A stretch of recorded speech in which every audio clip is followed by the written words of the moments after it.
Hello everybody. Today I am going to be making tiramisu. Now I will preemptively say this is not a classic tiramisu as there are no raw eggs going into this, but this is just as delicious and a bit easier to make. Okay, so to start off with, I am going to be making 2 cups of instant espresso. Now, depending on how strong you want this will determine how much you're going to add. So ultimately, I am going to be using 2 cups of boiling water. Here I started with 1.5 cups, but I'm going to go ahead and give you what I actually used once I adjusted things. So you'll want to use 2 cups or 16 ounces of boiling hot water, and to that add 3 tablespoons of this instant espresso powder. I started off with 1.5 cups and added 2 tablespoons, but I tasted it and I wanted more of that coffee taste. So I'm going to give you the actual measurement that I ultimately used, and that is 16 ounces of boiling hot water, 3 heaping tablespoons of instant espresso, and this next ingredient is optional, but I like to add 2 tablespoons of coffee liqueur. Particularly, I'm using Kahlua. Now, you can use the rum or liqueur of your choice, but I think this goes well. So I'm just going to give that a really good mix, and then I'm going to pour it into a bowl, and that'll help it cool down and come to room temperature quicker. So after I pour that, I'm going to set it aside and work on the rest of the recipe. By the way, if you are new to my channel, welcome. Please be sure to like, share, and subscribe if you like what you see. And for my already subscribers, I thank you for coming back and checking out this video. And please be sure to click that bell notification to get all of my newest and most updated videos. Okay, so again, I'm going to set this aside. I have combined everything together. And just a reminder that coffee liqueur is optional. You don't have to add that. Okay, so moving on to the rest of my ingredients. Here I have 2 cups of milk, and I'm actually using skim milk, but you can use whole milk. I'm going to pour that right into this bowl, and to that I will be adding 1 package of instant vanilla pudding. Now what I'm doing here is basically substituting the egg in this recipe for this. I have a kid with egg allergies, so this is just something that works for my family, but I will definitely add a link to a classic tiramisu using the raw egg method. So I'm emptying the package right into that milk, and I am going to combine it until it is set. It takes around 5 minutes. If you're using an electric mixer, it'll probably work faster. Now in a classic tiramisu recipe, you would be beating until frothy your egg yolks with sugar, some vanilla, and then eventually you'd fold in the mascarpone cheese. Then you'd beat the egg whites to stiff peaks, fold that in, and you end up with this custardy-like cream. Now, I have a kid with egg allergies, so this is what's convenient to use this because it eliminates the egg. So once your pudding is thickened, now you'll want to add the mascarpone cheese. I'm using 16 ounces, which is 2 8-ounce containers of this. And you'll want it to be somewhat softened. This isn't completely softened, but it will still mix in nicely because it is a softened type cheese. It's very spreadable. So now all I'm going to do is just combine and mix this until everything is smooth and creamy. Okay, so I've combined everything well. I'm going to set this aside, and now I'm going to work on my whipped cream. Now, the whipped cream is going to act just like those fluffy egg whites that you would get in a classic tiramisu. It's going to add airiness and fluffiness to the cream that you add in the tiramisu. Again, this is egg-free, so I'm using heavy cream today. I'll be using 16 ounces, and I will be beating the cream until they form stiff peaks. Once you've beaten your heavy cream to form stiff peaks, it is now ready to be folded into that vanilla pudding mascarpone mixture. And again, you're just going to fold it in gently. I'm going to start with half of the cream. I'm going to fold that in, and then I'll add the rest of it and just fold it in. You don't want to lose too much of the airiness of this. You want this to be a silky, creamy, smooth, light, and fluffy cream mixture. Now, for those of you that actually do want to try a classic tiramisu, which I think everyone should try once, unless you're allergic to eggs, but a classic tiramisu is so delicious. Now, I will put a link for a classic tiramisu recipe, which is what this recipe sort of started from. It was my resource.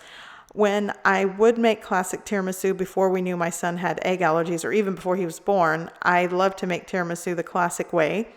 I actually used the recipe on the back of the lady fingers. It's a classic Italian tiramisu. It eventually became easy to make once you make it over and over again.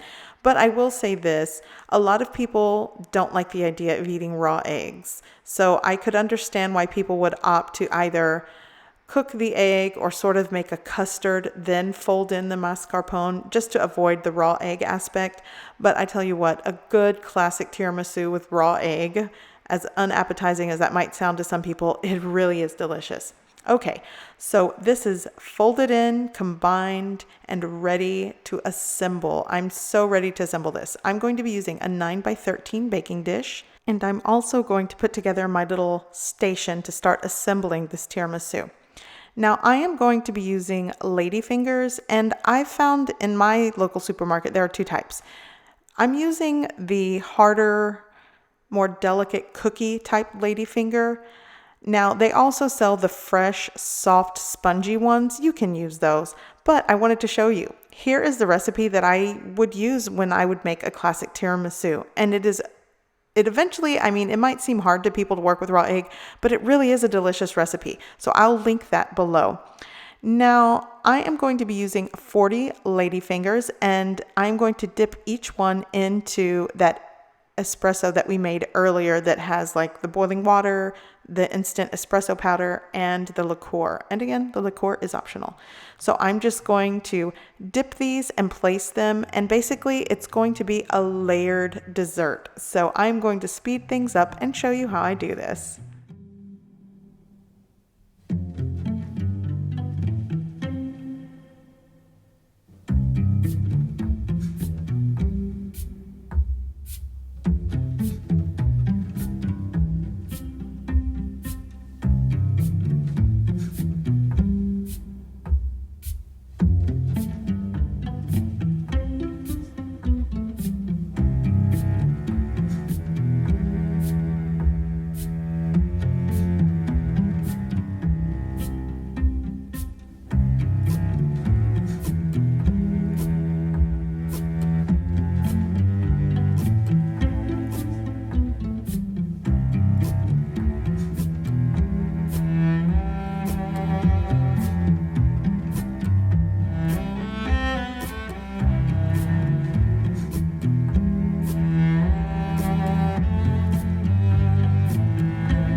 Okay, so now I'm just going to smooth out the top, and I am going to wrap this or cover the top with cling wrap, and I am going to refrigerate this for at least 6 hours. And honestly, this dessert comes out best when you leave it in the fridge overnight. Now, because I am using instant vanilla pudding instead of the raw egg mixture, I find that it does set up quicker. So that's why maybe somewhere between 4 to 6 hours if you are pressed for time or you're making it the same day. But I do suggest planning ahead when you make this and actually leaving it in the fridge overnight. It cuts out cleaner and it sets up a lot nicer. Okay, so I am going to put this into the fridge, and I'm just going to let it set in the fridge for 4 hours just to show you that it does set up and it will cut if you are pressed for time. But honestly, I do like to make this the night before. Okay, so it has been 4 hours because I do want to show you that it can work if you are pressed for time. So I'm going to unwrap this, and I've taken a 1/4 cup of unsweetened cocoa powder, and I'm going to dust the top. You'll notice I laid out some paper towels underneath because it does kind of get messy if you're trying to get right into the edges of your baking dish. So I'm going to cover the entire surface with cocoa powder, and you'll want to use some kind of sieve to make sure that the dusting is a little bit more evenly. If you don't use a sieve, it'll sort of clump up and not look as uniform. So that's just something to think about. Okay, so now it's time to cut a slice, and that first slice, sometimes it's not the best slice as far as appearances, but trust me, it's gonna taste good. So I'm going to slice this and carefully take this out. And again, you'll see that there are nice layers to this even after 4 hours of sitting in the fridge. But if you let this overnight, if you let it set overnight, it'll set up a lot better and give you cleaner cuts when you're presenting this or serving this to your guests. Please be sure to give this video a like. Maybe you might want to subscribe, but I definitely hope you give this recipe a try. I hope you like it, and thanks for watching.